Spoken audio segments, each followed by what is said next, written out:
ഏതെങ്കിലും 5 ജീവികളുടെ ശബ്ദം. കിളികളായിക്കോട്ടെ മൃഗങ്ങളായിക്കോട്ടെ. കിളികളില്ലേ? കിളികൾ ഒരുപാട്. കോഴി കിളിയാണോ? കോഴി കിളിയല്ല. അതെന്താ കിളിയല്ലാത്ത? അതാ കോഴി പിന്നെ എന്തോന്നാ? ജീവിയല്ലേ അത്? ആ മൃഗമാണോ? ആ മൃഗത്തിൽ പെടുമല്ലോ. എങ്ങനെ കോഴി മൃഗമാണേ? കോഴിക്ക് 2 കൈയും 2 കാലും ഉണ്ടോ? ആ കോഴി പറക്കൂലല്ലോ. ആ ചെറുതായിട്ട് പറക്കും. അപ്പൊ കോഴി കോഴി കിളിയല്ലേ? കോഴി കിളിയാ? അല്ല. ഉറപ്പിച്ചു പറ. കോഴി കിളിയല്ല.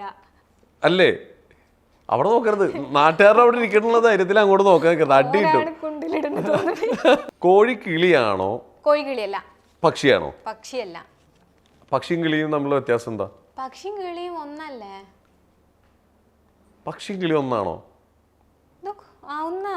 പക്ഷിയും കിളി ഒന്നാ. ഉറപ്പാണോ? ഉറപ്പ്. എന്നാ പറ, കോഴി എന്താ? കോഴി ഒരു ജീവിയല്ലേ? മീൻസ് മൃഗത്തിൽ പെടുന്ന ഒരു ടൈപ്പ് അല്ലേ? കോഴി ഒരു മൃഗത്തിന്റെ ലക്ഷണങ്ങൾ എന്തൊക്കെയാ? 2 കൈ ഉണ്ടാവും, കൊമ്പ് ഉണ്ടാവും. എലി മൃഗമാണോ? എലി മൃഗത്തില് എലിക്ക് കൊമ്പുണ്ടോ? ഇല്ല, ചെവിയുണ്ട്. 2 ചെവിയുണ്ട്. ചെവിയുണ്ട്. ഓക്കെ. അപ്പൊ കോഴി എന്താ? കോഴി ഒരു മൃഗത്തിൽ പെടും. ചെറിയ സാധനമാണത്. എന്റെ ദൈവം, നാട്ടുകാരെടുത്ത് ഏറെ കയറ്റും. എനിക്കറിയില്ല. ഓക്കെ, ഇത് നമുക്ക് നാട്ടുകാർക്ക് വിട്ടുകൊടുക്കാം. കോഴി എന്താണെന്ന് കമന്റ് ചെയ്യും.